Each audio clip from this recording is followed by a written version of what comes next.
ഇന്ന് വലിയ നോയമ്പിലെ 35-ാം ദിവസം. മനന ശിഖരത്തിലെ വചനധ്യാനത്തിലേക്ക് കർത്താവിൽ പ്രിയരെ നിങ്ങൾക്കേവർക്കും സ്വാഗതം.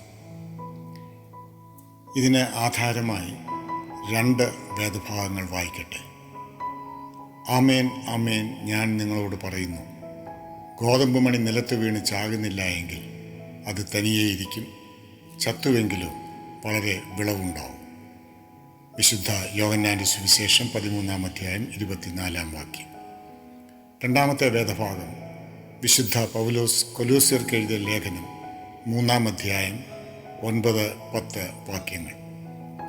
നിങ്ങൾ പഴയ മനുഷ്യനെ അവൻ്റെ പ്രവൃത്തികളോടുകൂടെ ഉരിഞ്ഞുകളഞ്ഞ് തന്നെ സൃഷ്ടിച്ചവൻ്റെ പ്രതിമപ്രകാരം പരിജ്ഞാനത്തിനായി പുതുക്കം പ്രാപിക്കുന്ന പുതിയ മനുഷ്യനെ ധരിച്ചിരിക്കുന്നുവല്ലോ.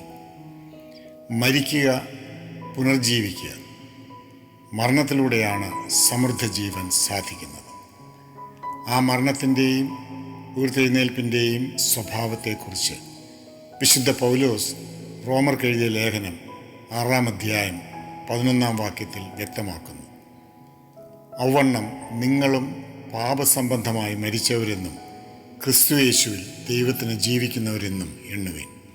മരിക്കുക എന്നാൽ എന്താണ്? സാമാന്യമായി മരണം വ്യക്തമാക്കുന്ന ഒരു വസ്തുത മരിച്ചയാൾ ഒന്നിനോടും പ്രതികരിക്കുന്നില്ല എന്നതാണ്. മരിച്ചയാളിനെ ചുറ്റുപാടുകളൊന്നും ഒരു വിധത്തിലും സ്പർശിക്കുന്നില്ല. അതുകൊണ്ട് തന്നെ അയാൾ ഒന്നിനോടും പ്രതികരിക്കുന്നില്ല.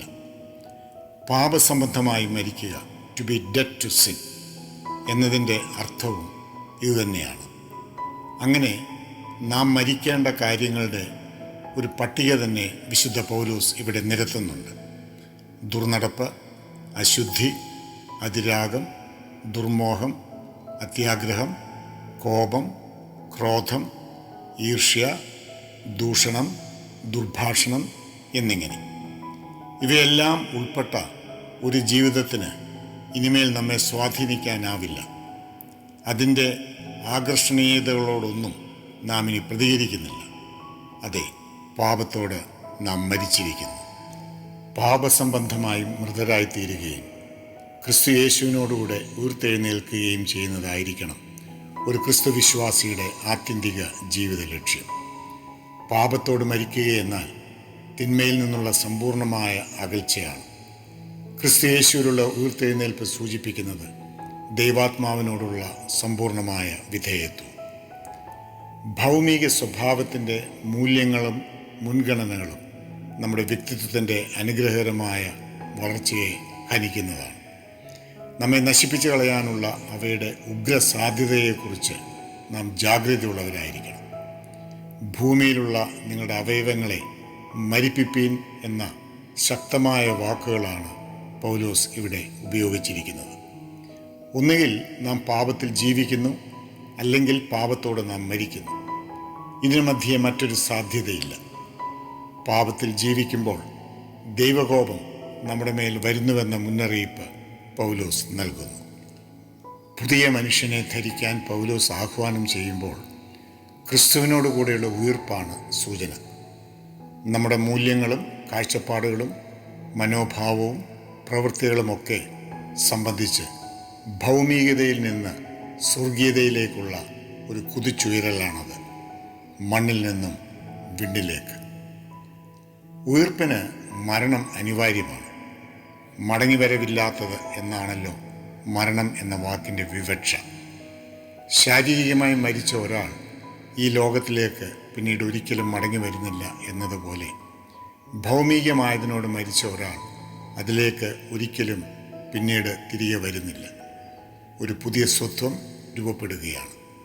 നിലത്ത് വീണ് ചാകുന്ന ഗോതമ്പ് മണി ആർജിക്കുന്ന പുതിയ രൂപം, പുതിയ സ്വത്വം.